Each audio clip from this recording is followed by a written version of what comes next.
حمد و مسلیہ نحمدہ و نصلی و نسلم علی رسولہ الکریم اما بعد فاعوذ باللہ من الشیطان الرجیم بسم اللہ الرحمن الرحیم والذی جاء بالصدق وصدق به اولئک هم المتقون صدق اللہ العظیم وصدق رسولہ النبی الامین الکریم ونحن علی ذلک لمن الشاہدین والشاکرین والحمد للہ رب العالمین۔ بارگاہ مصطفیٰ جان رحمت صلی اللہ علیہ وسلم میں درود پاک کا ہدیہ پیش کریں۔ اللہم صلی علی سیدنا شفیعنا حبیبنا مولانا محمد بارک وسلم صلو علیہ صلاۃ و سلام علیک یا رسول اللہ صلی اللہ تعالی علیہ وعلی آلہ وصحبہ اجمعین۔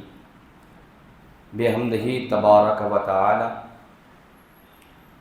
وعدہ اور عہد کے مطابق آج کے جمعہ میں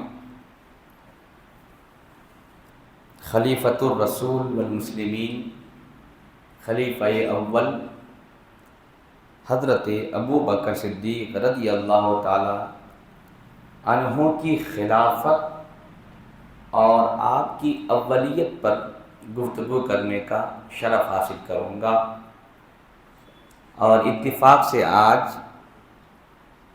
حضرت کا عرس ہے، یعنی ابو بکر صدیق رضی اللہ عنہ کا انتقال 22 جمادی الاخری کو ہے۔ آج جمعہ کا دن بھی ہے اور 22 جمادی الاخری بھی ہے، تو آج اہل ایمان کی مسجدوں میں حضرت ابو بکر صدیق کی گیت گانی چاہیے، ان کی شان اور ان کی عظمت بیان کرنی چاہیے۔ یہ ایک مومن ہونے کی کئی نشانیوں میں سے ایک اولین نشانی ہے کہ آپ کی حیات و خدمات پر گفتگو ہونی چاہیے، کیونکہ حضرت ابو بکر صدیق رضی اللہ عنہ کی حیات اور خدمات، کرامات، خلافت وغیرہ کے تعلق سے کئی دفعہ گفتگو میری ہو چکی ہے،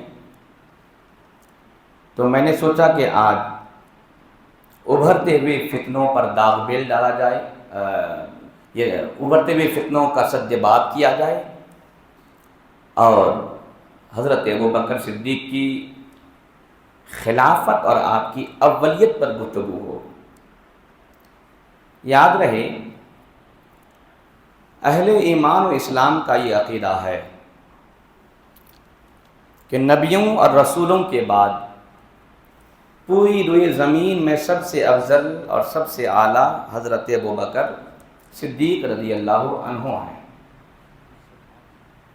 افضل البشر بعد الانبیاء بالتحقیق، یہ جمعہ کے خطبہ میں آپ اعلانیہ سنتے ہیں، اور بالتحقیق کا مطلب ہوتا ہے اس میں کوئی ڈاؤٹ نہیں ہے، بلا شک، بلا ریب، بلا تردد کے حضرت ابو بکر صدیق انبیاء اور مرسلین کے بعد افضل الخلق ہیں۔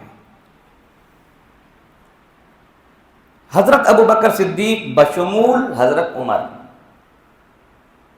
علاوہ ان دو کے کسی کی بھی خلافت پر قرآن میں اشارہ تک موجود نہیں ہے، دلیل تو دور کی بات ہے، لیکن یہ دو ایسی ذات ہیں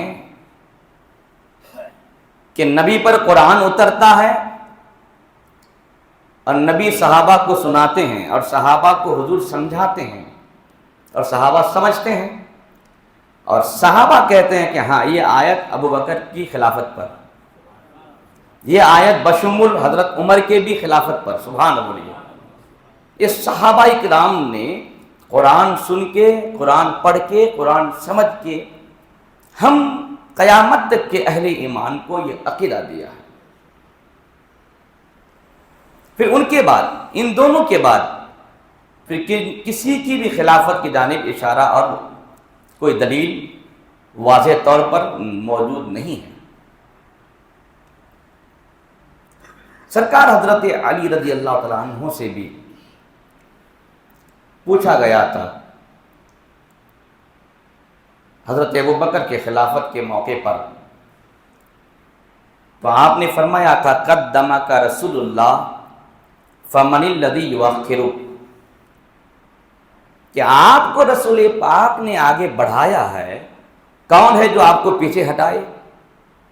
سبحان اللہ بولے بھائی، کون ہے جو آپ کو پیچھے ہٹائے؟ ہم حضرت علی کے اسی وقت وفادار قرار پائیں گے جب ہم حضرت علی کی ذات کے ساتھ ان کے اقوال کو بھی مانیں گے۔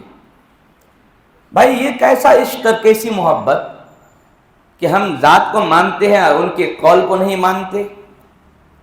تو یہ تو ماننے کے ساتھ مذاق ہوا، محبت کے ساتھ مذاق ہو گیا۔ یہ جو روافض ہیں، خوارج ہیں، میرے نبی پاک کی وفات کے بعد مذہب اسلام سے کچھ لوگ چھٹے ہوئے تھے، یا یوں کہیے کہ ان کی شمولیت مذہب اسلام میں تھی ہی نہیں، اگر تھی بھی تو نام بس برائے نام۔ ایسے لوگوں نے اسلام میں رخنہ اندازی کی کوشش کی۔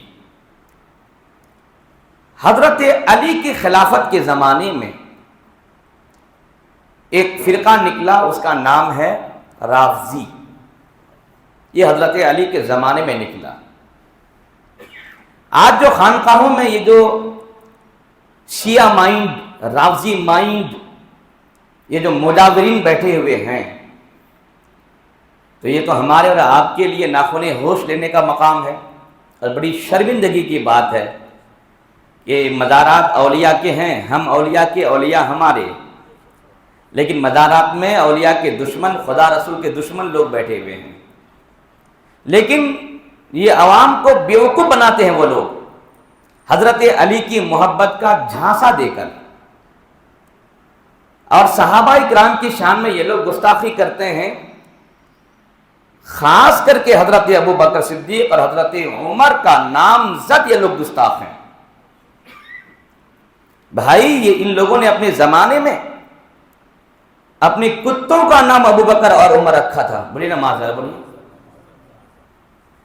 معاذ اللہ، 100 بار معاذ اللہ۔ تو آپ سمجھ سکتے ہیں کہ یہ اسلام کے کتنے سخت ترین دشمن ہیں۔ آپ بولیں گے صاحب یہ کیوں کر ہو سکتا ہے؟ وہ تو حضرت علی کی محبت کا دم ہی تو بھرتے ہیں نا۔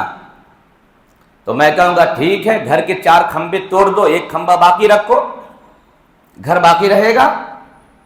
تو وہی بات یہ ہے کہ حضرت علی کی محبت کا دم بھرو اور باقی صحابہ کو گالی دو، تو تمہارے اسلام کا مکان منہدم ہو جائے گا، مومن باقی نہیں رہتے۔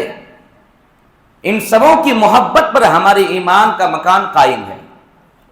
کسی ایک کی محبت کا انکار بھی ہمارے ایمان کو ڈھانے کے لیے کافی ہو جائے گا۔ اللہ اکبر۔ عرض کر رہا تھا، اس میں پوائنٹ کی بات یہ جو رافضی ہے یہ ایک سبجیکٹ ہے۔ رافضی کا معنی ہوتا ہے چھوڑنے والا، یہ سبجیکٹ ہے۔ یہ رفض سے بنا ہے، رفض، رافض، رفض۔ رفض کا معنی ہوتا ہے چھوڑنا۔ ان لوگوں نے صحابہ کو گالی دے کر دین کو اور اسلام کو چھوڑ دیا، اس لیے اس کا نام ہے رافضی۔ اور خارجی یہ بھی سبجیکٹ ہے، یہ خارجہ سے نکلا ہے، اس کا معنی ہوتا ہے نکلنا، تو خارجی کا معنی ہوتا ہے نکلنے والا، تو وہ چھوڑنا، یہ نکلنا، تو دونوں ایک ہی بات ہے بھائی، کہ دونوں پہلے اندر تھا اب باہر آیا ہے۔ تو خارجی وہ لوگ ہیں جو اہل بیت کی شان میں گستاخی کر کے اسلام سے وہ لوگ نکل گئے۔ یہ جو میں نے رافضی بولا، یہ جو رفض سے نکلا ہے، اس فرقے کا فاؤنڈر کون ہے؟ اس میں غور کرنے کی ضرورت ہے۔ اس کا فاؤنڈر ہے عبداللہ ابن سبا یہودی۔ کیا بولے؟ عبداللہ ابن سبا یہودی۔ تو جس مذہب کا فاؤنڈر یہودی ہو وہ ہمیں دین دے گا، اسلام دے گا؟ یہ مین پوائنٹ کی بات ہے، سمجھنے کی بات ہے۔ اور یہ بھی سمجھنے کی بات ہے کہ مسلمانوں کا اولین دشمن یہودی، اولین دشمن یہودی۔ آج کی تاریخ میں اگر آپ کسی بھی مذہب کے اندر اسلام دشمنی دیکھ رہے ہیں، کسی بھی فرقے کے اندر، کسی بھی یونٹی کے اندر، کسی بھی تحریک کے اندر، کسی بھی سنگٹھن کے اندر اگر آپ اسلام دشمنی، اسلام بیزاری، مسلم دشمنی، مسلم بیزاری آپ اگر دیکھ رہے ہیں تو آپ کو یہاں آ کر کے ماننا پڑے گا کہ اس کی جڑ جو ہے یہودیت سے ہے، کیونکہ مین اسلام کے دشمن جو ہے یہودی ہیں۔ تو ہر وہ فرقہ، ہر وہ مذہب جس سے اسلام کو ٹھیس پہنچتا ہے، تکلیف پہنچتی ہے، تو آپ سمجھ جائیں کہ وہ یا تو یہودی ہوگا براہ راست، ور نہیں تو یہودی کا وہ پروردہ ہوگا، اس کا وظیفہ خار ہوگا، اس کا فضلہ خار ہوگا۔ تو آپ سمجھ گئے ہوں گے کہ بھائی خانقاہوں سے اور مدرسوں سے اسلام پھیل رہا ہے۔ سبحان اللہ بولے بھائی، کس سے؟ خانقاہوں اور مدرسوں سے اسلام پھیل رہا ہے۔ اب یہ مت سمجھے گا کہ مسجد سے اسلام پھیلتا ہے، مسجد بھی آباد ہے تو مدرسوں سے آباد ہے۔ سبحان اللہ بولیں گے؟ ہاں، یاد رکھیے گا، مدرسہ نہیں تو مسجد نہیں۔ کیوں؟ اس لیے کہ بڑی بڑی موٹی موٹی دیواروں پر مشتمل مساجد ابھی بھی ہندوستان میں کئی خالی پڑی ہیں۔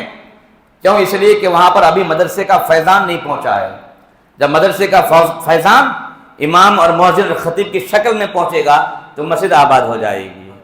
یہی وجہ ہے کہ میرے آقا کریم صلی اللہ علیہ وسلم نے یہ چیلنج کی بات ہے کہ آپ نے پہلے مسجد کی تعمیر نہیں کی، سب سے پہلے آپ نے مدرسے کی تعمیر کی۔ وہ دار ارقم ہے، حضرت ارقم کے گھر کو آپ نے کلاس روم بنائے رکھا تھا۔ مدینے میں تشریف لے کر کے گئے، مسجد نبوی کی تعمیر جہاں پر ہوئی تو آپ سمجھ گئے تھے کہ اس کو آباد رکھنا ہے تو پھر مدرسہ بھی بنانا ہے۔ تو میرے آقا کریم نے مسجد نبوی کے سامنے چبوترا، جو اصحاب صفہ، یعنی صفہ نام کا چبوترا جس میں لوگ رہتے تھے، اس کو اصحاب صفہ کہتے ہیں، جس کے حضرت ابو ہریرہ مین آدمی تھے، تو نبی پاک کا وہ پہلا مدرسہ تھا۔ سبحان اللہ بولے بھائی۔ تو یاد رہے، یہ جو مدرسے ہیں اور خانقاہیں ہیں، انہی دونوں چیزوں سے ایمان و اسلام اور دین پھیلا ہے۔ مدرسوں سے افراد تیار کیے جاتے ہیں اور خانقاہوں میں اس کو تپایا جاتا ہے۔ سبحان اللہ بھائی، ہے نا؟ آج دیکھیے کہ بھائی جس کے وجود کی کوئی حیثیت نہیں وہ بھی مدرسے پر بولتا نظر آتا ہے۔ بھائی جس کے وجود کا کوئی نام و نشان نہیں، عطا پتہ نہیں، وہ بھی آج خانقاہوں پر بات کرتا ہوا نظر آتا ہے۔ تو سمجھنا ہوگا کہ وہ ہمارا اپنا نہیں ہوگا، وہ ہمارا کوئی بیگانہ ہے جو ہماری جڑیں کاٹنے کی کوشش کرتا ہے۔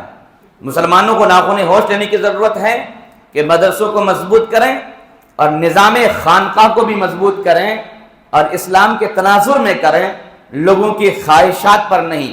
آج چونکہ غیروں کا قبضہ ہے جس کی بنیاد پر لوگوں کی خواہشات کے مطابق آراس کے محافل سجائی جاتی ہیں، آراس کے تقاریب کیے جاتے ہیں، ناچ کود کیا جاتا ہے، کھیل تماشے کیے جاتے ہیں، مرد اور عورت کا اختلاط کیا جاتا ہے، مرد اور عورت کی کمپٹیشن قوالی کی جاتی ہے، جو کہ اسلام میں بالکل حرام کام ہے، آج وہ خانقاہوں سے ہو رہا ہے۔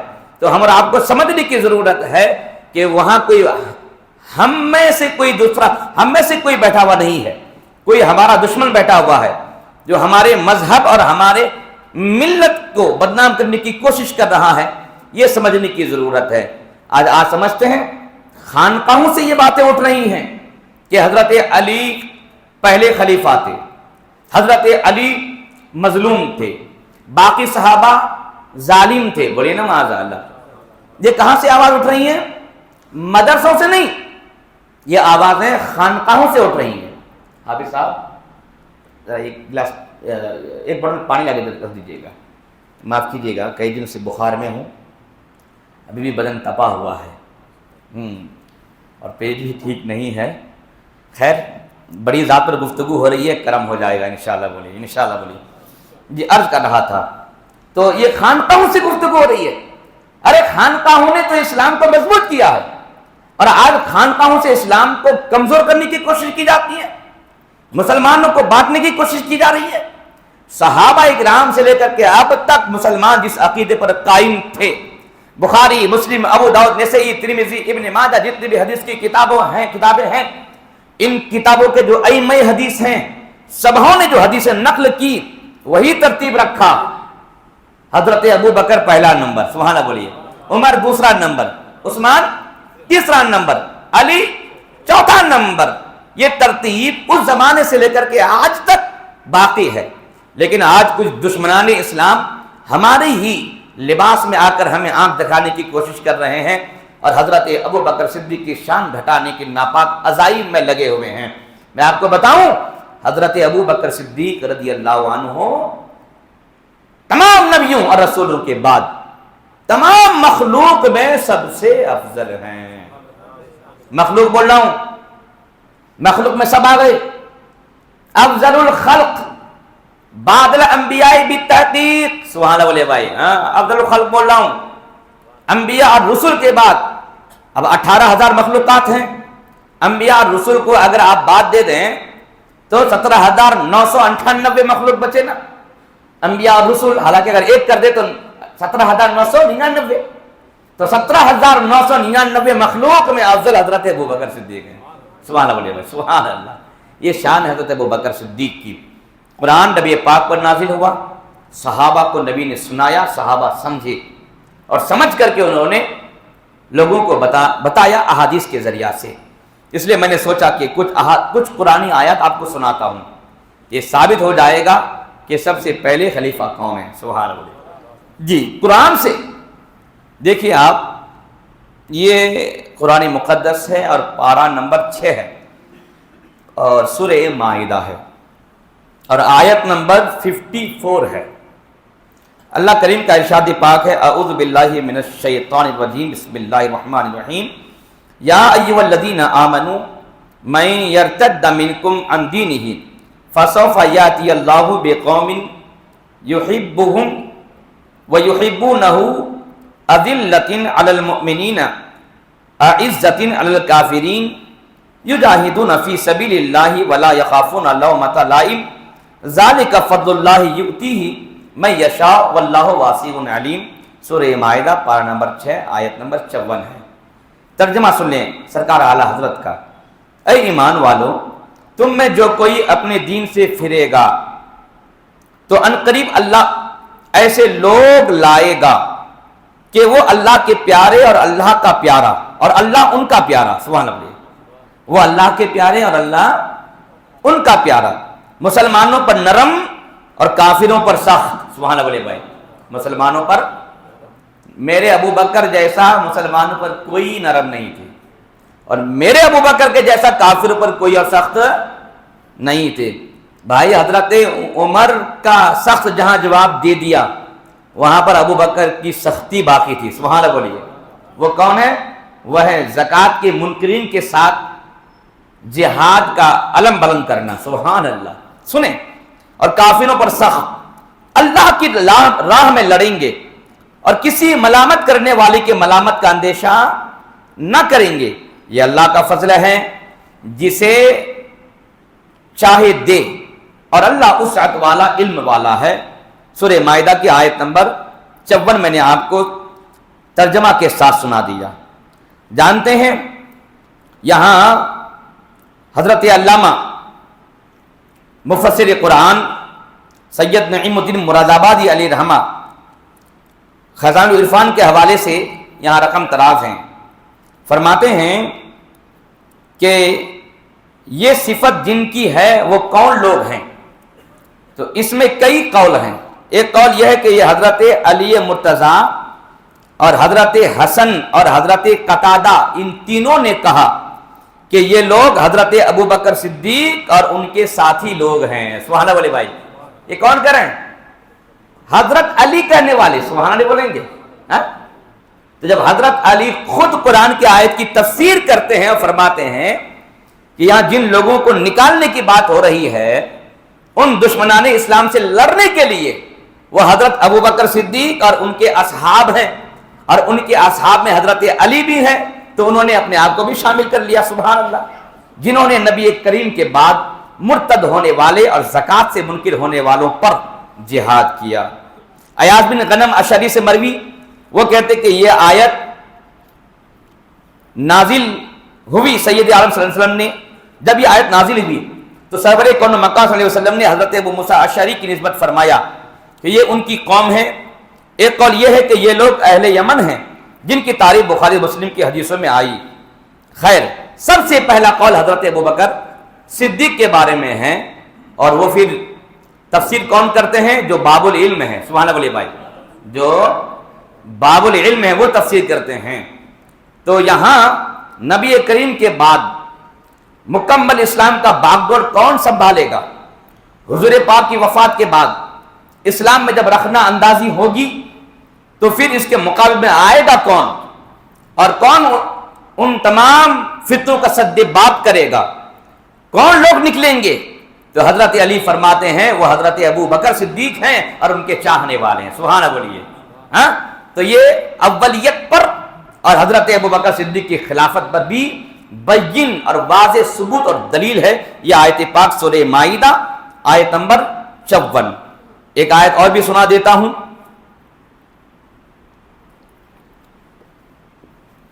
یہ سورہ نور ہے، اور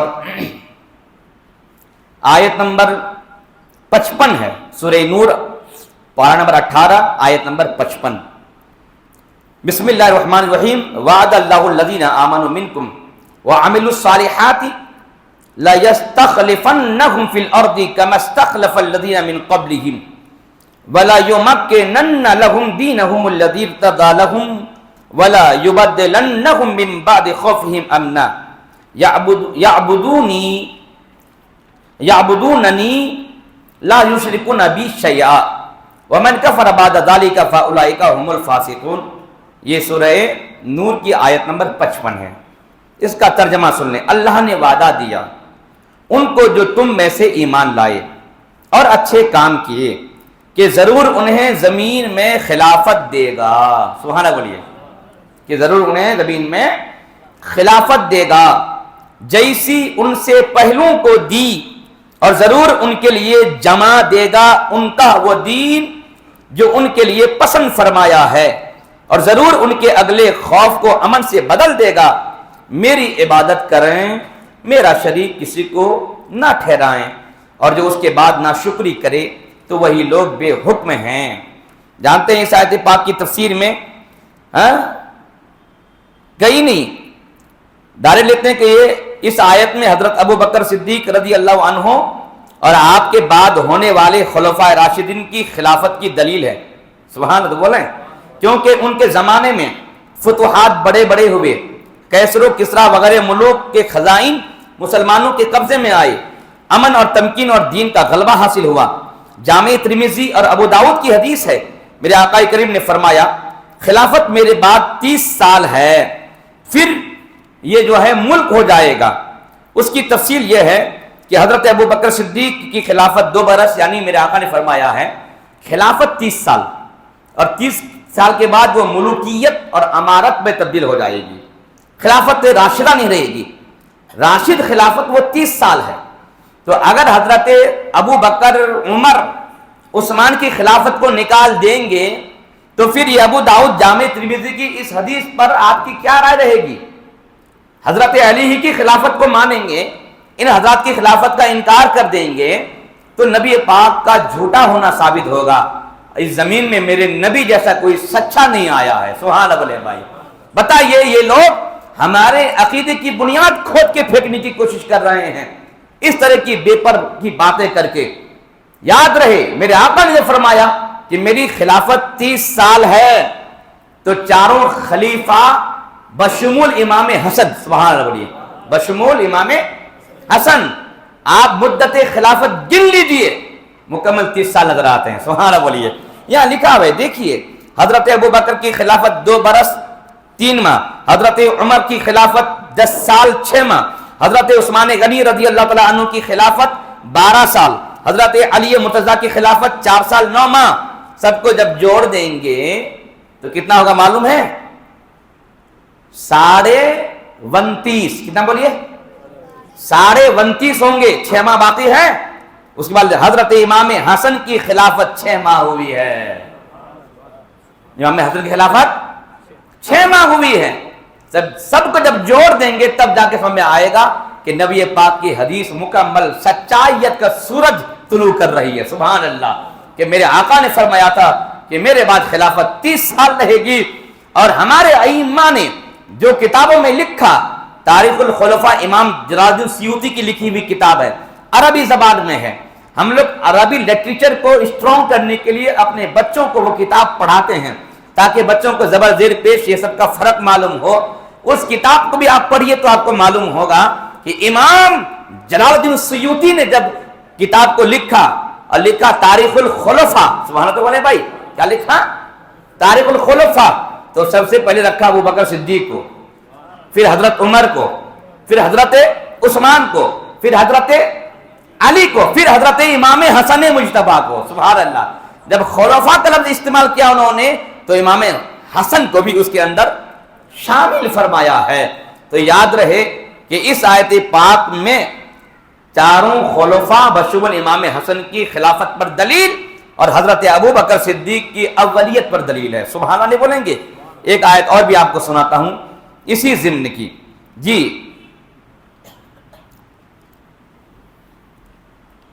درود پڑھ لیجیے. اللہم صلی علی سیدنا شفیعنا حبیبنا مولانا محمد بارک وسلم صلو علیہ صلاۃ و سلام علیک یا رسول اللہ صلی اللہ تعالی علیہ وعلی آلہ وصحبہ اجمعین.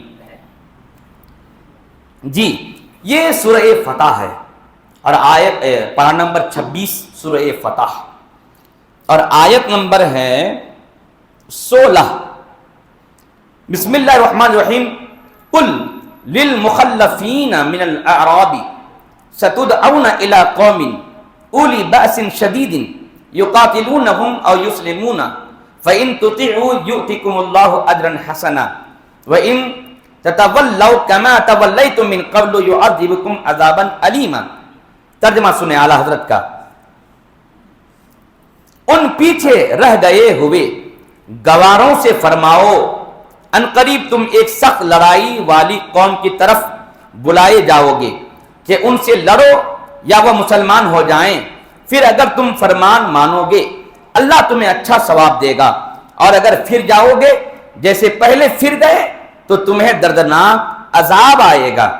اب اس آیت پاک میں تفسیر کے حوالے سے لکھتے ہیں کہ یہاں کس قوم کی جانب بلائے جاؤ گے؟ کہتے ہیں یہ بنی حنیفہ، یہ یمامہ کے رہنے والے مسلمہ کذاب کی قوم کے لوگ مراد ہیں جن سے حضرت ابو بکر صدیق نے جنگ فرمائی. سبحان اللہ بولیے بھائی. اور یہ بھی کہا گیا کہ ان سے مراد اہل فارس اور روم ہیں جن سے جنگ کے لیے حضرت عمر نے، سبحان اللہ بولے تو بھائی، حضرت عمر نے دعوت دی اس قوم کو. تو اس آیت پاک میں حضرت ابو بکر صدیق اور حضرت عمر فاروق اعظم کی طرف اشارہ ہو رہا ہے اور لڑنے کی بات ہو رہی ہے. اور آپ جانتے ہیں میرے نبی پاک کے بعد اسلام کا لشکر کہاں جائے گا، فوج کہاں جائے گی؟ یہ کام نبی کے نائب کا ہوگا. سبحان اللہ بول رہے ہیں، یہ کام نبی کے نائب کا ہوگا. اور یہاں ابھرتے ہوئے نائب کون دکھ رہے ہیں؟ ابو بکر صدیق اور حضرت عمر دکھ رہے ہیں. تو ان 3 آیات کے ذریعہ سے میں نے حضرت ابو بکر صدیق رضی اللہ تعالیٰ عنہ کی خلافت اور ان کی اولیت پر بات کرنے کی کوشش کی. مجھے امید ہے کہ جتنا میں نے سمجھانے کی صحیح اور کوشش کی ہے انشاءاللہ آپ سمجھ گئے ہوں گے. اب میں کئی احادیث آپ کو سنا دیتا ہوں حضرت ابو بکر صدیق کے حوالے سے، کیونکہ یہ ساری حدیثیں میں کیونکہ کئی دفعہ بیان کر چکا ہوں. میں نے سوچا کہ کتاب اگر سامنے ہو تو پھر آپ کا دل زیادہ قرار پذیر ہوگا، کہ بہتر رہے گا کہ مولانا اپنے طرف سے ہوائی فائرنگ نہیں کر رہے ہیں، جو ہیں حدیث سنا رہے ہیں. سنیں آقائی کریم صلی اللہ تعالیٰ علیہ وسلم نے حضرت ابو بکر کو کون سا مقام اور کیسا مقام دیا تھا، جس سے آپ کو مجھے الگ سے سمجھانے کی ضرورت نہیں پڑے گی. خود بخود سمجھ جائیں گے کہ جن کی یہ شان ہے تو میرے نبی کا خلیفہ اول بھی ہونا انہی کی شان میں آنا ہے. حضرت ابو سعید خدری کی روایت کردہ حدیث ہے، فرماتے ہیں نبی صلی اللہ علیہ وسلم قال ان من امن الناس علی فی صحبته وماله ابو بکر وعند البخاری ابا بکر وَلَا كُنْتَ مُتَّخِذًا خَلِيلًا لَاتَّخَذْتُ أَبَا بَكْرٍ خَلِيلًا وَلَكِنْ أُخُوَّةٌ ذُو الْإِسْلَامِ ومودته لا تبقين في المسجد خوخة الا خوخة ابي بکر وفي روایت لو كنت متخذا خليلا غیر ربی لاتخذت ابا بکر خلیلا متفق علیہ. صحیح بخاری اور صحیح مسلم کی یہ حدیث پاک ہے. راوی حضرت ابو سعید خدری ہیں. نبی پاک نے ارشاد فرمایا کہ مجھ پر صحبت اور مال کے حساب سے ابو بکر جیسا کسی نے احسان نہیں کیا. سبحان اللہ بھائی. صحبت اور مال کے حساب سے مجھ پر ابو بکر جیسا کسی کا بھی احسان نہیں ہے. سبحان اللہ نہیں بولیں گے بھائی؟ اتنی پیاری حدیث ہے. ابو بکر جیسا کسی کا احسان نہیں ہے. ہاں اگر مجھے کسی کو خلیل چننا ہوتا تو میں ابو بکر کو چن لیتا، لیکن وہ میرا اسلامی بھائی ہے اور اسلامی محبت میری ان کے ساتھ قائم ہے. سبحان اللہ بولیں بھائی. ہاں تو اب دیکھیں حضرت علی کے بارے میں بھی میرے آقا کریم نے یہ حدیث فرمائی ہے کہ عقد مواخات میں جب مہاجرین و انصار کو بھائی بھائی آپ نے بنا دیا، حضرت علی کا کوئی جوڑ نہیں ملا تو حضرت علی رو دیے کہ سرکار آپ نے سب کو بھائی بنا دیا، بھائی بھائی، میرا کسی کو آپ نے بھائی نہیں بنایا. تو میرے آقا نے فرمایا تھا انت اخی فی الدنیا والآخرہ. سبحان اللہ، تم میرا دنیا میں بھائی ہو اور آخرت میں بھی بھائی ہو. تو بے شک یہ حضرت علی کی شان ہے. سبحان اللہ. لیکن یہاں صحیح بخاری صحیح مسلم کی حدیث میں میرے آقا فرماتے ہیں مجھے اگر کسی کو خلیل چننا ہوتا تو میں حضرت ابو بکر کو چنتا. سبحان اللہ. لیکن چونکہ میرا خلیل صرف اللہ ہے، میرا کوئی خلیل نہیں بن سکتا ہے، اس لیے یہ پوسٹ میں کسی کو نہیں دے سکتا. لیکن اگر دیتا تو وہ حضرت ابو بکر ہوتا. سبحان اللہ بولیے، وہ حضرت ابو بکر ہوتا. لیکن اتنا تو بھی کافی نہ ہے کیونکہ وہ میرا اسلامی بھائی بھی ہے اور میرے اور ان کے درمیان اسلامی محبت بھی قائم ہے. سبحان اللہ سبحان اللہ. اس کے بعد میرے آقا فرماتے ہیں مسجد نبوی کے جانب کوئی کھڑکی، خوخا کہتے ہیں کھڑکی کو یا چھوٹے دروازے کو. کھڑکی یا چھوٹا دروازہ جس دروازے سے خالی گھر والے اندر میں آنا جانا کریں، باہر والوں کے لیے نہیں، جو کشادہ ہو، اس کو بولتے ہیں خوخا. مسجد نبوی شریف کی جب تعمیر ہوئی تو میرے نبی پاک صلی اللہ علیہ وسلم جب آخری حیات میں آئے، جب تعمیر نو ہوئی، کیا بولیے؟ تعمیر نو، نئی تعمیر ہوئی، کشادگی بھی میرے نبی پاک نے اس میں شامل فرمائی. اس موقع پر صحابہ اکرام کہ گھر جو مسجد سے قریب تھے یا دیوار مسجد سے جن کا گھر متصل تھا، تو وہ لوگ کیا کیے تھے، بعض صحابہ کھڑکی رکھے تھے مسجد کی طرف. جیسے کہ مسجد ہے، ادھر بھی گھر ہے، گھر ہے ادھر بھی گھر ہے، ادھر بھی گھر ہے، تو یہ دیوار ہے نا، تو ایک صاحب نے کھڑکی رکھ دیا اور بعض صحابہ نے چھوٹا چھوٹا دروازہ رکھ دیا تھا. کھڑکی رکھنے کی وجہ یہ تھی کہ آسانی سے رسول پاک کی زیارت ہوتی رہے. سبحان اللہ بھائی. گھر میں بیٹھے بیٹھے زیارت مصطفیٰ ہوتی رہے. اور چھوٹا دروازہ بنانے کا مقصد یہ تھا کہ بلا کسی تردد کے آسانی کے ساتھ مسجد میں آنا جانا باقی رہے. یہ ایک سسٹم تھا. یہ جو حدیث میں بھی سنا رہا ہوں یہ نبی پاک صلی اللہ علیہ وسلم کی وفات سے 3 دن پہلے کی حدیث ہے. سبحان اللہ بھائی. 3 دن پہلے بول کر کے ایک بہت بڑا اعتراض میں نے یہیں پر دفع کر دیا، ابھی سناؤں گا آپ کو. سنیے، میرے آقا اکرم نے فرمایا مسجد میں اب کسی کا دروازہ، کسی کی کھڑکی نہیں رہے گی سوائے ابو بکر کے. سبحان اللہ بولے بھائی، سوائے ابو بکر کے. اگر میرے رب کے علاوہ کسی کو مجھے خلیل بنانا ہوتا تو میں ابو بکر کو خلیل بناتا. صحیح بخاری صحیح مسلم کی حدیث ہے. اچھا آپ کہیں گے مولانا یہ حدیث تو حضرت علی کے بارے میں بھی ہے. میں کہا بے شک، ہمارا ایمان وہاں پر بھی ہے اور ہمارا ایمان یہاں پر بھی ہے. سبحان اللہ بولے. ہم کسی ایک کو ماننے کے چکر میں کسی دوسرے کی شان میں حرف نہیں لاتے، انگش نمائی نہیں کرتے، زبان درازی نہیں کرتے. جب رسول پاک کی حدیث ہے تو ماننا ہماری ذمہ داری ہے. سبحان اللہ بولے بھائی. کیسے ماننا ہے؟ ہاں، حدیث رسول میرے آقا نے فرمایا کہ علی کے دروازے کے علاوہ سارے دروازے بند کر دیے جائیں، مسجد میں خالی علی کا دروازہ ہوگا۔ بے شک میرے نبی کی یہ حدیث ہے اور صحیح ہے، اور یہ تحرہ، یہ انعام اللہ نے حضرت علی کو عطا فرمایا ہے۔ یہ کب کا ہے؟ یہ ہجرت کر کے جب مدینہ گئے، یہ شروع سے ہے، اسٹارٹنگ سے ہے۔ سبحان اللہ بولو بھائی، کس سے ہے؟ اسٹارٹنگ سے ہی ہے، شروع ہی سے ہے۔ تو حضرت سارے دروازے بند، حضرت علی کا دروازہ کھلا ہوا ہے۔ وفات سے 3 دن پہلے میرے آقا کریم نے یہ انعام ابو بکر کے دامن میں دے دیا، سبحان اللہ، کہ اب علی کے گھر کا دروازہ بھی کھلا رہے گا مسجد کی طرف، اور ابو بکر کے گھر کا دروازہ بھی کھلا رہے گا مسجد کی طرف۔ اب ایک جو ہے رازی کھڑا ہو گیا، بولا مولانا آپ کسی بات کرتے ہو؟ حضرت ابو بکر کا گھر تو مقام سخ میں تھا، اور یہاں بات چل رہی ہے جس صحابی کا گھر مسجد کے دیواروں سے متصل ہو، ان کے گھر کی بات چل رہی ہے، ان کی کھڑکیوں اور دروازے کی بات چل رہی ہے، اور ابو بکر کا گھر تو مقام سخ میں تھا۔ کیا بولیے؟ مقام سخ میں تھا، اتنی دور، تو پھر ان کے گھر کے دروازے اور کھڑکی کی بات یہاں سے کہاں آئے گی؟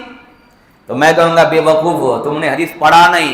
ابو بکر کا 2 گھر تھا، سبحان اللہ بھائی، ایک گھر مسجد نبوی سے ملا ہوا تھا اور ایک گھر مقام سخ میں تھا۔ تم جانتے نہیں کہ مسجد نبوی کی اولین زمین خریدنے والے ابو بکر ہیں؟ تو مسجد خرید کر کے اسلام کو وہ ڈونیٹ کر سکتے ہیں، مذہب کو وہ دے سکتے ہیں، تو کیا انہوں نے اپنے گھر کے لیے ایک چھوٹے سے کٹیا کا انتظام نہیں کیا ہوگا؟ سبحان اللہ بولے۔ یہ حضرت ابو بکر صدیق کا 2 گھر تھا، ایک گھر یہاں مسجد سے متصل اور ایک مقام سخ میں تھا۔ تو یہ اس گھر کی بات چل رہی ہے۔ تو یہ سرکار حضرت ابو بکر صدیق کی شان دیکھیں، اللہ اکبر۔ ایک حدیث اور بھی سنا دیتا ہوں آپ کو۔ ان عائشہ قالت قال لی رسول اللہ صلی اللہ علیہ وسلم فی مرضه ادعی لی ابا بکر وخاک ابا بکر اباکی وخاکی حتی اکتب کتابا فانی اخاف ان یتبن متمنن ویقول قائل انا ولا ویاب اللہ والمؤمنون الا ابا بکر، رواہ مسلم۔ یہ صحیح مسلم کی حدیث ہے، سبحان اللہ، روایت میں کوئی کمی نہیں ہے، مضبوط السند حدیث سے پاک ہے۔ یہ حضرت عائشہ صدیقہ کی روایت کردہ حدیث، وہ کہتی ہیں رسول پاک صلی اللہ علیہ وسلم نے اپنے مرض میں، مرض الوفات، اپنے مرض میں مجھے بلایا اور مجھے حکم دیا ادعی لی ابا بکرن اباکی و اخاکی، اے عائشہ میرے پاس ابو بکر کو جو تمہارے ابا حضور ہیں اور تمہارے بھائی کو بلاؤ، بلا کے لے کے آؤ، حتی اکتب کتابا، یہاں تک کہ میں اس کے لیے ایک لیٹر لکھ دوں۔ سبحان اللہ بھائی، کتاب کہتے ہیں خط کو، لیٹر کو، یہاں تک کہ میں ان کے لیے ایک لیٹر لکھ دوں۔ فإنی اخاف، کیونکہ مجھے خوف ہو رہا ہے، خدشہ ہو رہا ہے کہ کوئی تمنا کرنے والا تمنا کر سکتا ہے میرے بعد خلافت کا۔ سبحان اللہ بھائی، میرے بعد خلافت کا کوئی تمنا کرنے والا تمنا کر سکتا ہے، اور کوئی کہنے والا کہہ سکتا ہے انا، میں خلافت کا حقدار ہوں، میں خلافت کا حقدار ہوں، ولا، اور کوئی دوسرا نہیں ہو سکتا، یا یہ ہو سکتا ہے کہ ولا، اور یاد رہے یاب اللہ والمؤمنون، میرے آقا فرماتے ہیں کہ اللہ بھی انکار کر دے گا اور مومنین بھی انکار کر دیں گے سوائے ابو بکر کے۔ سبحان اللہ بھائی، یعنی کوئی بھی اگر میرے بعد خلافت کی بات کرے گا اللہ بھی انکار فرما دے گا، مومن بھی انکار کر دیں گے ابو بکر کے علاوہ۔ یاد رہے میرے نبی پاک کی وفات کے بعد یہ سقیفہ بنی ساعدہ میں حضرت سعد بن عبادہ رضی اللہ تعالیٰ عنہ، جو انصاری صحابہ میں لیڈر صحابی تھے، سبحان اللہ بھائی، لیڈر صحابی تھے، وہ انصاری قوم کے مسائل کو حل کرنے کے لیے ایک بیٹھک بنایا تھا، ایک عریش ڈالا تھا، چھپر ڈالا تھا، اس کا ہی نام ہے سقیفہ بنی ساعدہ۔ کیا بولیے؟ سقیفہ بنی ساعدہ۔ اسی چھپر کے نیچے لوگ مسائل لے کے آتے تھے سعد بن عبادہ کے پاس، ان کی قوم کے، اور وہ حل کیا کرتے تھے۔ میرے نبی پاک کی وفات کے بعد اسی سقیفہ بنی ساعدہ میں مسئلہ خلافت کو حل کرنے کے لیے جب بات چیت ہوئی تھی، آپ کو معلوم ہونا چاہیے، تاریخ اگر پڑھتے ہیں یا سنتے ہیں تو آپ کے لیے آسانی ہوگی۔ وہاں جانتے ہیں حضرت سعد بن عبادہ نے خلیفہ بننے کی کوشش کی تھی، سواد والے بھائی، سعد بن عبادہ نے خلیفہ بننے کی کوشش کی تھی انہوں نے، اور ان کی قوم کے کئی لوگوں نے کھڑے ہو کر کے اس طرح کی بات بھی کی تھی مابین صحابہ۔ کہا بھی تھا کہ دیکھیے میرے آقا کریم اپنی زندگی میں جب بھی کسی اہم کام کے لیے بھیجتے، ایک انصاری کو بھیجتے اور ایک مہاجر کو بھیجتے، تو میری رائے یہ ہے کہ اب چونکہ خلافت ایک بہت بڑا کام ہے تو اس کام کے لیے ایک مہاجر اور ایک انصار کا انتخاب ہو جائے۔ اور جب انصار کے انتخاب کی بات ہو رہی تھی تو لیڈر تو سعد بن عبادہ تھے، یا معلوم وہیں پر ایک انصاری صحابی کھڑے ہو کے کہتے ہیں نہیں صاحب، آپ کی رائے ٹھیک نہیں ہے، آپ کو معلوم ہونا چاہیے کہ یہاں بات چل رہی ہے نبی کی نیابت کی، اور نبی مہاجر ہے تو نبی کا نائب بھی مہاجر ہوگا۔ سبحانہ بولے بھائی، نبی مہاجر ہیں، ہجرت کر کے آنے والے ہیں، تو ہجرت کر کے جو آئے ہیں انہی صحابہ میں سے کوئی آپ کا نائب ہوگا۔ اور وہی ایک انصاری صحابی کھڑے ہو کر کے ابو بکر کا ہاتھ پکڑتے ہیں اور کہتے ہیں کہ میں نے نبی پاک کا آپ کو جانشین مان لیا ہے، آپ مجھے مرید بنا لیجئے۔ سبحان اللہ بھائی، ان کا دیکھا دیکھیے حضرت عمر، سبحان اللہ بولے بھائی، بڑے بڑے صحابہ نے ہاتھ پر ہاتھ دے کر کے بیعت کر لیا۔ حضرت ابو بکر صدیق رضی اللہ عنہ خلیفہ منتخب ہوئے، لیکن آپ نے دیکھا نہیں کہ سعد بن عبادہ نے کوشش کی تھی، لیکن رب قدیر کو نہ پسند تھا، نہ اللہ تعالیٰ کے یہ مومن بندوں کو یہ پسند تھا کہ ابو بکر کے علاوہ کوئی اور نبی کا خلیفہ ہوتا۔ میں کہتا ہوں، تم کہتے ہو کہ حضرت علی رضی اللہ عنہ پہلے خلیفہ ہیں اور ابو بکر نے ان کے حق کو غصب کر لیا، تو میں کہوں گا تم نے حضرت علی کی شان میں بہت بڑی گستاخی کر دی۔ کیوں؟ اس لیے کہ حضرت علی کسی بزدل آدمی کا نام نہیں تھا۔ سبحان اللہ بھائی، خیبر کا قلعہ اور ان کی دیواریں جو اینٹ سے ہل جائے علی کا نام لے کر، اگر ان کو میرے آقا نے کوئی کان میں کہہ دیا تھا کہ تم میرے بعد خلیفہ ہوگے تو حضرت علی گردن کٹا دیتے، خلافت نہیں چھوڑتے، جیسے کہ ان کے بیٹے نے کربلا کے میدان میں کر کے دکھایا ہے۔ سبحان اللہ بولے بھائی، گردن کٹا دیا، دین جانے نہیں دیا، نبی کا مان جانے نہیں دیا، نبی کی شان و شریعت جانے نہیں دی، تو آپ ان کے والد کے بارے میں ایسی بات اور گھٹیا بات کرتے ہو اور کہتے ہو کہ نہیں حضرت علی تقیہ کر رہے تھے۔ تقیہ کا معنی جانتے ہیں؟ تقیہ بہت بڑی اور بری گالی ہے۔ تقیہ کیا ہے؟ بہت بڑی اور بری گالی ہے۔ تقیہ کا ایک مفہوم ہوتا ہے بزدل ہونا۔ حضرت علی تقیہ کرتے تھے، ماشاء اللہ۔ اسلام میں تقیہ حرام ہے، اسلام میں تقیہ حرام ہے، اور حضرت علی کی شان میں ایسی بات کرتے ہو؟ ارے بے وقوف، تم نے پڑھا نہیں حدیث؟ میں حضرت علی کے گھر کی بات سنانے لگا ہوں، سمانا تو ہے بھائی۔ ہاں، تو یہ جو ہے بالکل ڈائریکٹ ہے کہ میرے آقا نے فرمایا عائشہ بلاؤ اپنے بھائی کو اور اپنے ابا کو۔ سوال پیدا ہوگا پھر بھائی کو بلانے کی کیوں بات ہو رہی تھی؟ اگر نبی پاک کو خلافت لکھ کے دینا ہی تھا تو ابو بکر کافی تھے نا؟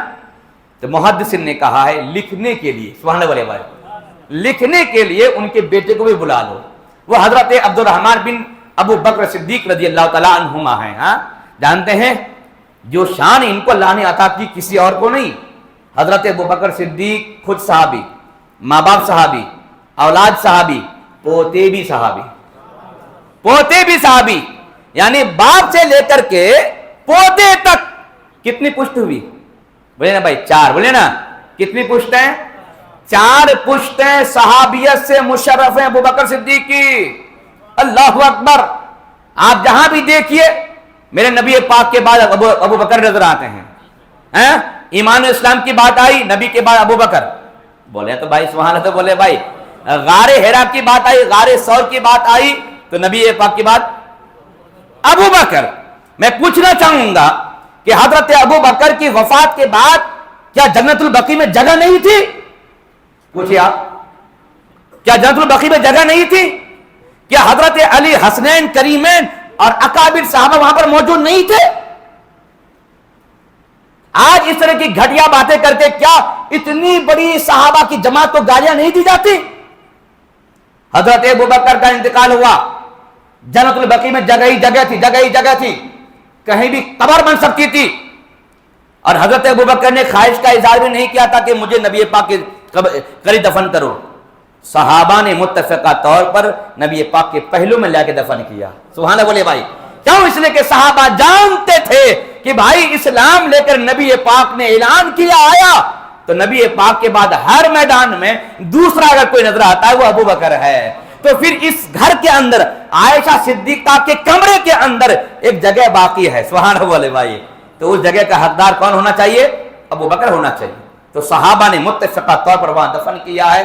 پوری دنیا کو یہ مجاز دیا صحابہ اکرام نے کہ ہمارا ہی عقیدہ رکھنا اگر ایمان باقی رکھنا ہے تو کہ نبی پاک کے بعد وہ کون ہے؟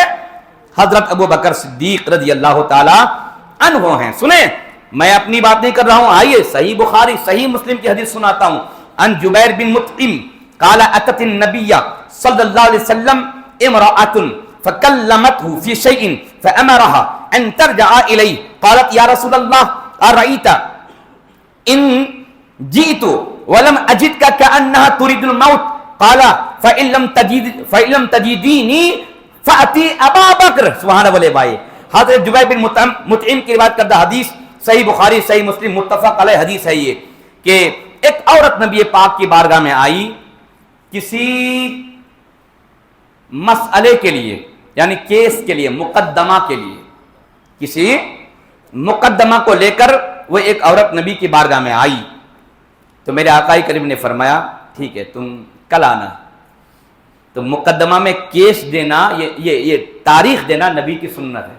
سبحان اللہ بھائی، آدمی کوٹ وغیرہ میں تاریخ پہ تاریخ دیتے ہیں نا بھائی، حالانکہ اتنی بھی تاریخ نہیں دینی چاہیے کہ جس سے ظالم اور مظلوم کے حق میں جو ہے ناانصافی ہو جائے، اور ناانصافی آج ہو رہی ہیں، وہ سب جانتے ہیں، بولنے کی ضرورت نہیں ہے نا، اتنی بھی نہیں۔ تو میرے آقا نے ان کو تاریخ دے دی، ٹھیک ہے تم کل آنا۔ تو وہ خاتون کہتی ہیں سرکار میں کل آؤں گی، اگر آپ کو نہ پاؤں تو؟ سبحان اللہ بھائی، کل آؤں گی مقدمہ لے کر کے، اور میں کل آ کر کے اگر آپ کے پاس آؤں اور آپ کو فلم اجد کا اور آپ کو نہ پاؤں کأنہا ترید الموت، راوی کہتے ہیں اس عورت نے مراد لیا موت، یعنی کل اگر آپ کی وفات ہو جائے تو پھر میرا مسئلہ کہاں کرے گا؟ کالا، تو آقا نے فرمایا فَإِن لَمْ تَجِدْنِي فَأْتِ أَبَا بَكْرَ، اگر تم مجھے نہ پاؤ تو ابو بکر کے پاس چلا جانا۔ سبحان اللہ بھائی، یہ صحیح بخاری صحیح مسلم کی حدیث ہے۔ ان رافضی گنڈوں اور خارجیوں کو جا کر کے سینہ تان کے بتاؤ کہ عورت آتی ہے مسئلے کے لیے، بھائی کسی کیس کے لیے، مقدمے کے لیے، اور کہتی ہے کہ سرکار اگر کل آپ کو نہ پاؤں، آپ کی وفات ہو جائے تو میں کیا کروں؟ تو میرے آقا نے کسی اور کا دروازہ نہیں بتایا، وہ ابو بکر کا دروازہ بتایا ہے۔ پتا چلا کہ اس مذہب اسلام کے باغ ڈور کو سنبھالنے کے لیے میرے نبی پاک کے بعد اولین حقدار حضرت ابو بکر صدیق تھے، کیونکہ حقدار را حق رسید، حقدار ہی کو حق پہنچتا ہے۔ اور اللہ رب العزت کا کرم دیکھیے کہ پہلا خلیفہ صحابہ اکرام نے اپنے مشورے سے بنایا بھی ہے، تو کن کو؟ جن کا حق تھا انہی کو بنایا ہے۔ سبحان اللہ بول رہے ہیں۔ آئیے میں اب حضرت علی کے گھر کی بات کر رہا ہوں، اپنی بات نہیں۔ ان محمد بن حنفیہ قال قلت لأبی ای الناس خیر بعد النبی صلی اللہ علیہ وسلم قال ابو بکر قلت ثم من قال عمر وخشیت ان یقول عثمان قلت ثم انت قال ما انا الا رجل من المسلمین رواہ البخاری۔ سبحان اللہ بھائی، یہ صحیح بخاری کی حدیث پاک ہے۔ حضرت محمد بن حنفیہ، کیا بولیے؟ بولے نا بھائی، حضرت محمد بن حنفیہ رضی اللہ تعالی عنہ کی روایت کردہ یہ حدیث ہے۔ کالا، یہ کہتے ہیں قلت لأبی، میں نے اپنے ابا سے کہا۔ تو ان کے ابا کون ہے؟ حضرت علی۔ کون ہے؟ حضرت علی کے بیٹے ہیں۔ حضرت علی رضی اللہ تعالی عنہ نے ایک خاتون سے شادی کیا تھا، ان کا نام تھا خویلد۔ کیا نام تھا؟ نہیں بھول رہا ہوں، ابھی آ جائے گا ذہن میں۔ ایک بار درود پڑھیے تو اللہم صلی علی سیدنا و مولانا محمد بارک وسلم صلی علیہ صلاۃ و سلام علیکہ یا رسول اللہ صلی اللہ علیہ وسلم۔ یہاں یہ لکھے ہیں ہوا ابن من غیر فاطمہ، یعنی یہ حضرت فاطمہ کے پیٹ سے نہیں تھی، کوئی دوسری خاتون تھی. خاتون کا نام چلتے جا رہا ہے. حضرت ابو بکر صدیق کے زمانے میں جو جنگ یمامہ ہوئی تھی، اس جنگ یمامہ میں ایک خاتون قیدی بن کر کے آئی تھی اور حضرت ابو بکر صدیق خلیفہ تھے، تو انہوں نے انعام کے طور پر اس خاتون کو باندی کی شکل میں حضرت علی کو گفٹ کیا تھا. سبحان اللہ بھائی، حضرت علی کو گفٹ کیا تھا. تو وہ خادمہ اور باندی تھی حضرت علی کی.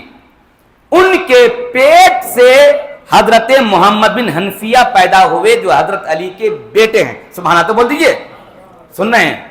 تو یہ محمد بن حنفیہ کہتے ہیں میں نے اپنے ابا حضرت علی سے کہا، ابا جان ای الناس خیر بعد النبی صلی اللہ علیہ وسلم، نبی صلی اللہ علیہ وسلم کے بعد لوگوں میں سب سے خیر کون ہے، سب سے بہتر کون ہے؟ قالا ابو بکر. تو ابا نے کہا ابو بکر. سبحان اللہ بھائی. قلت ثم من، پھر میں نے کہا سرکار اس کے بعد پھر کون ہے؟ قالا عمر، حضرت عمر ہیں.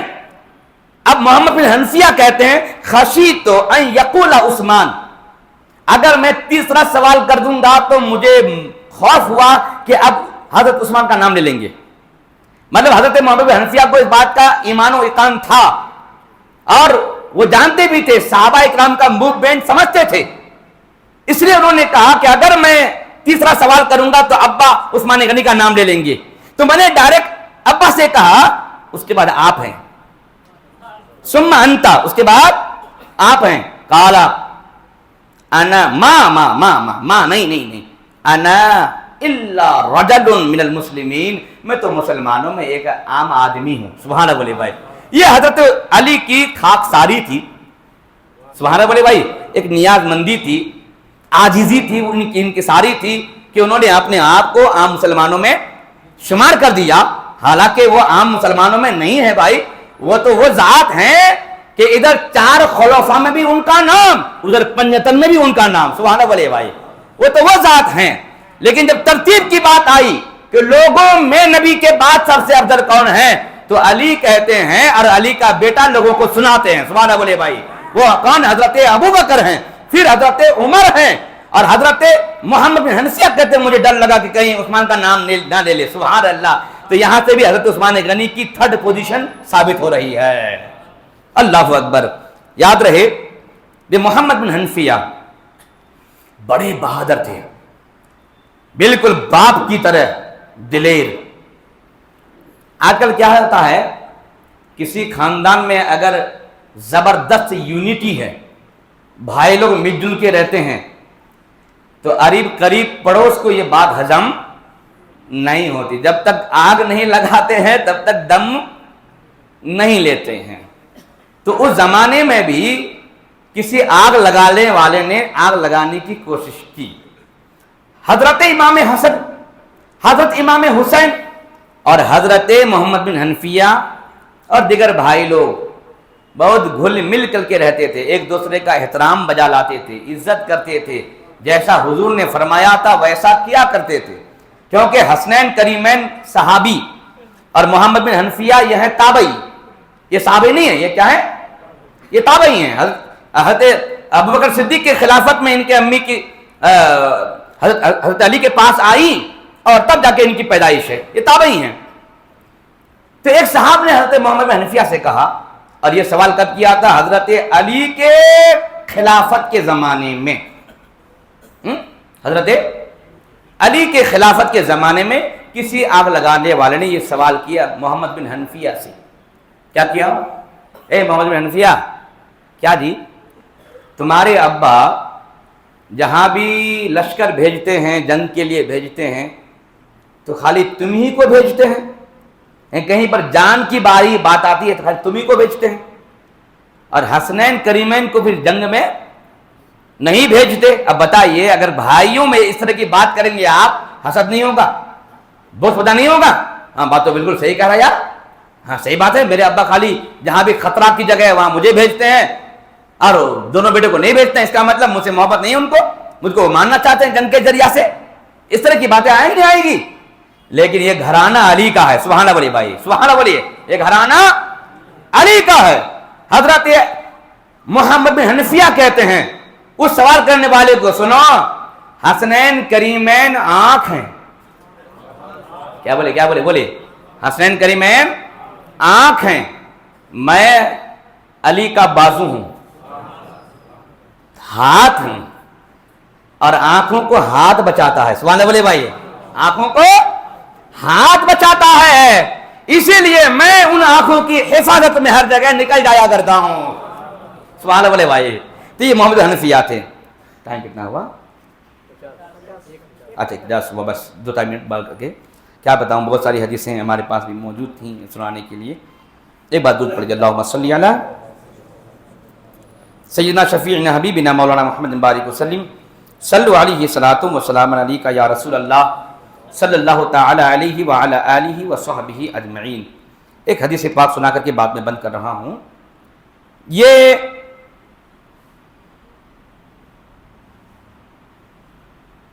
ایک بات اور پڑھ دیا. اللہم صلی علی سیدنا شفیعنا حبیبنا مولانا محمد بارک وسلم صلو علیہ صلاۃ و سلام علیکہ یا رسول اللہ صلی اللہ تعالی علیہ وسلم. جی یہ حضرت ابن عمر کی روایت کردہ حدیث. کہتے ہیں قالا کننا فی زمن النبی صلی اللہ علیہ وسلم لا نعدل بأبی بکر احدا ثم عمر ثم عثمان ثم نترک اصحاب النبی صلی اللہ علیہ وسلم لا نفاضل بینہم. رواہ البخاری, صحیح بخاری کی یہ حدیث پاک ہے. حضرت ابن عمر کی روایت کردہ حدیث. انہوں نے کہا کہ ہم نبی پاک کے زمانے میں, صحابی کہتے ہیں اور زمانہ نبی کا ہے. سبحان اللہ بھائی, صحابی بھی نبی کا, زمانہ بھی نبی کا. اور پھر کون صحابی ہیں؟ ابن عمر ہیں. سبحان اللہ. وہ ابن عمر کہتے ہیں کہ ہم نبی کے زمانے میں ابو بکر کے برابر کسی کو نہیں سمجھتے تھے, پھر ان کے بعد عمر کے برابر کسی کو نہیں سمجھتے تھے, پھر ان کے بعد عثمان کے برابر کسی کو نہیں سمجھتے تھے, پھر ہم صحابہ اکرام کو چھوڑ دیتے تھے اور ان بقایا صحابہ میں کسی کو کسی پر فضیلت نہیں دیتے تھے. تو آپ بولیں گے ہاں یہ ابن عمر علی کے دشمن ہیں کیا, انہوں نے حضرت علی کا نام تک نہیں لیا؟